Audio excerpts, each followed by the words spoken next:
교회 성도님들 청년부 담당 최진우 전도사입니다. 2021년이 이제 다 지나갔습니다. 아쉬움도 있지만 새로운 2022년을 힘차게 출발하는 저와 여러분이 되길 소망합니다. 2021년 12월 28일 화요일 큐티 방송을 시작하겠습니다. 하나님 감사합니다. 우리를 한 해 동안 신실하게 인도하시고 우리와 늘 함께 해주시니 참으로 감사합니다. 한 해를 돌이키며 감사의 표현을 드리는 우리 모든 선목교회 성도들 되게 하시고 내년 2022년에도 말씀으로 우리와 함께 하옵소서. 예수님의 이름으로 기도합니다. 아멘. 네, 오늘 하나님께서 우리에게 주신 말씀은 디모데후서 3장 1절에서 9절까지의 말씀입니다. 너는 이것을 알라. 말세에 고통하는 때가 이르러 사람들이 자기를 사랑하며 돈을 사랑하며 자랑하며 교만하며 비방하며 부모를 거역하며 감사하지 아니하며 거룩하지 아니하며 무정하며 원통함을 풀지 아니하며 모함하며 절제하지 못하며 사나우며 선한 것을 좋아하지 아니하며 배신하며 조급하며 자만하며 쾌락을 사랑하기를 하나님 사랑하는 것보다 더하며 경건의 모양은 있으나 경건의 능력은 부인하니 이 같은 자들에게서 내가 돌아서라. 그들 중에 남의 집에 가만히 들어가 어리석은 여자를 유인하는 자들이 있으니 그 여자는 죄를 중이지고 여러 가지 욕심에 끌린 바 되어 항상 배우나 끝내 진리의 지식에 이를 수 없느니라.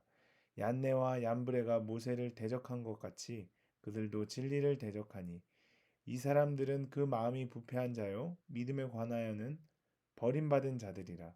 그러나 그들이 더 나아가지 못할 것은 저 두 사람이 된 것과 같이 그들의 어리석음이 드러날 것입니다. 아멘. 네, 본문을 설명하겠습니다. 먼저 본문을 요약하자면 말세의 사람들은 끔찍한 자기 사랑으로 하나님보다 돈과 쾌락을 더 사랑합니다. 그들은 경건의 모습만 있을 뿐 실제로 경건하게 사는 것을 거부합니다.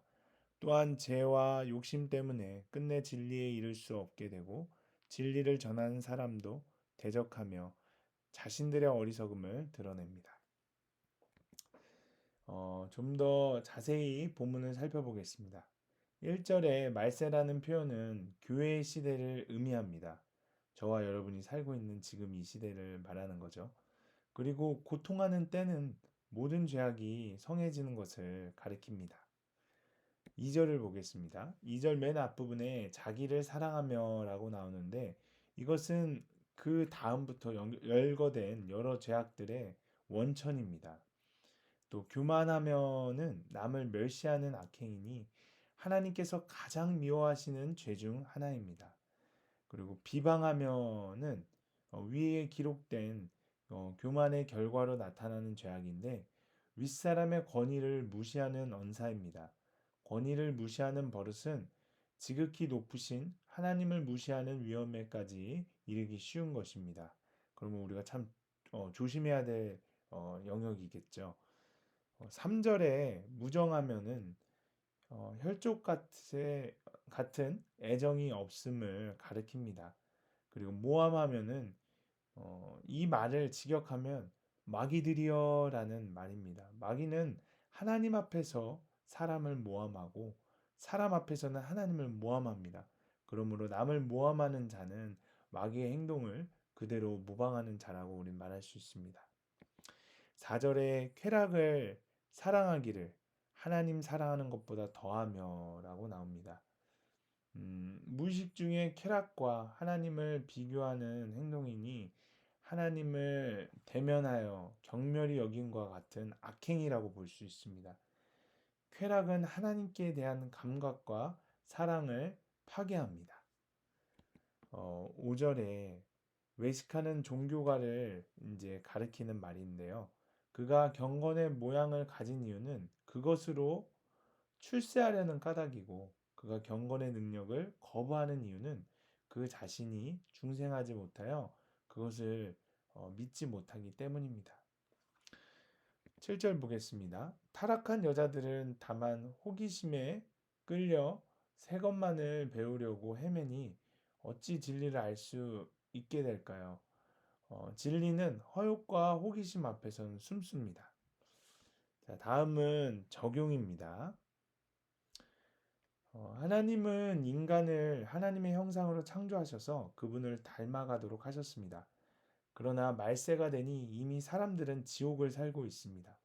하나님보다 자기 자신을 더 사랑해서 자신이 주인이 되어 살아가면 고통스러울 수밖에 없습니다. 하나님보다 돈과 쾌락을 선택한 타락의 결과가 얼마나 무서운 것인지를 성경은 분명히 보여줍니다. 그러므로 우리는 경각심을 갖고 회개하고 돌이켜야 합니다. 하나님을 사랑한다고 하면서도 구원에는 관심이 없고 실제로는 다른 사람보다 높아져 세상에서 성공하는 삶을 꿈꾸고 있지는 않습니까? 그렇다면 그것이 하나님보다 자기를 더 사랑하는 모습이며 경건의 능력을 부인하는 것입니다. 나는 주로 어떤 선택을 합니까? 돈과 쾌락을 따르는 선택입니까? 하나님을 사랑함으로 나와 다른 사람의 구원을 위해 적용하는 선택입니까? 한번 생각해 보셨으면 좋겠습니다. 네, 두 번째 적용입니다. 신앙생활을 하다가 값을 치르며 열심을 내고 수고하는데도 오랫동안 성장이 없고 기쁨도 없다면 자신의 중심을 점검해 봐야 합니다. 항상 말씀을 배우지만 끝내 진리를 맛보지 못하는 것은 죄의 문제를 여전히 벗어버리지 못한 채 여러 가지 욕심에 끌려다니고 있기 때문입니다. 욕심 때문에 유혹에 넘어지고 죄를 반복해서 짓는 어리석음에 빠져드는 것입니다. 어, 기복적으로 하나님을 섬기면 금방 한계가 오고 자기 모순에 부딪힐 수밖에 없습니다. 하나님이 주시고자 하는 것은 하나님 주시고자 하는 것과 내가 바라는 것이 다르기 때문입니다. 하나님은 내가 거룩에 이르기를 원하시는데 세상 행복을 구하면서 욕심의 쳇바퀴를 수고로이 돌고 있지는 않은지 자신을 돌아봐야 합니다. 내가 요즘 무겁게 지고 있는 죄는 무엇입니까? 나는 어떤 욕심에 끌려 자주 넘어집니까? 우리가 한번 생각해 보았으면 좋겠습니다. 네, 그리고 그 다음은 묵상 간증입니다. 오늘 우리가 함께 읽은 묵상 간증은 페이지 295쪽에 이은수 씨의 나밖에 모르는 사람입니다. 남아 선호 사상이 강한 부모님은 위로 오빠가 있는데도 아들 한 명을 더 원하셨습니다. 결국 다섯째 딸인 저를 낳고서야 아들 낳기를 포기하셨습니다. 아들이어야 했는데 딸이라 섭섭하다는 주위 사람들의 말을 들을 때마다 불안감이 쌓이며 나는 태어나지 말았어야 했구나 생각했습니다. 그러면서 스스로 존재감이 있는 사람이 되려고 밝고 명랑한 척 자신을 포장하며 살았습니다. 이후 부모님에게 받기 원했던 사랑은 친구들에 대한 집착으로 나타나기 시작했습니다. 학창 시절의 하루는 친구들과 무슨 영화를 볼지 의논하는데 제가 보고 싶지 않은 영화를 보는 것으로 결정되었습니다. 그 일로 친구들에게 배신감을 느낀 저는 크게 화낼 일도 아닌데 아무 말도 없이 집으로 돌아왔습니다. 그때의 일은 지금도 친구들 사이에서 미스터리로 남아 있습니다. 이렇게 저는 제가 원하는 대로 대접을 받아야만 제 존재가 인정받는다고 착각했습니다. 그래서 자기 방법대로 사람들을 사랑하며 부모님의 뜻을 오해하여 감사하지 않았습니다. 직장 생활을 할 때는 동료가 상사로부터 인정을 받자 여기서 내가 필요 없는 사람이 되면 어쩌지 하는 불안감이 올라왔습니다. 결국 저는 욕심과 시기심에 끌려 선한 것을 좋아하지 않는 자가 되고 말았습니다. 앞에서는 저도 그 동료를 칭찬했지만 뒤로는 다른 동료들에게 은근히 슬쩍 그 동료 집안의 비밀을 알려준 것입니다. 그러면서 나는 있는 사실을 말했을 뿐이라며 동료가 받았을 상처는 안중에도 없었습니다. 게다가 저희 부부는 목사님 주례로 결혼했지만 무늬만 신앙인으로서 살며 결혼식 피료연회에서 와인잔으로 러브샷을 하는 등 믿지 않는 가족에게 하나님보다 쾌락을 더 사랑하는 모습을 보여주었습니다. 심지어 언니에게 너는 어려서부터 이기적이었다는 말까지 들었지만 그때도 저와 상관없다고 여겼습니다. 이렇게 믿는다고 하면서도 말씀과 상관없이 살아온 저는 믿음의 공동체에 속해 양육을 받으면서 비로소 내 기준이 많다는 것을 처음 인정하게 되었습니다. 돌아보면 부모님은 그분들의 방법대로 충분히 저를 사랑해 주었고, 친구들은 결정장애가 있는 저를 도와 영화를 선택해 준 것이었습니다. 그리고 무엇보다 하나님이 불신가정에서 가장 연약하고 이기적인 저를 택하사 큰 사랑을 베풀어 주신 것이 깨달아지니 기쁘고 감사했습니다. 이제 육이 많이 세하신 친정아버지는 비록 앞은 잘 보이지 않지만 전화를 드리면 늘 고맙다 우리 아가 하시며 다정한 말을 건네주십니다. 여러 가지 욕심에 이끌려 하나님과 상관없이 저밖에 모르고 살아온 죄를 다시금 회개하며 이제는 연로하신 부모님의 구원을 위해 기도하는 딸이 되기를 소망합니다. 라고 하시면서 이렇게 적용하셨습니다. 친정 아버지와 통화할 때 저를 낳아주시고 예수님 믿게 해주셔서 감사해요 라고 말씀드리겠습니다. 큐티할 때마다 욕심에 끌려 행한 것들을 한 가지씩 적어보고 되풀이하지 않기를 결단하겠습니다.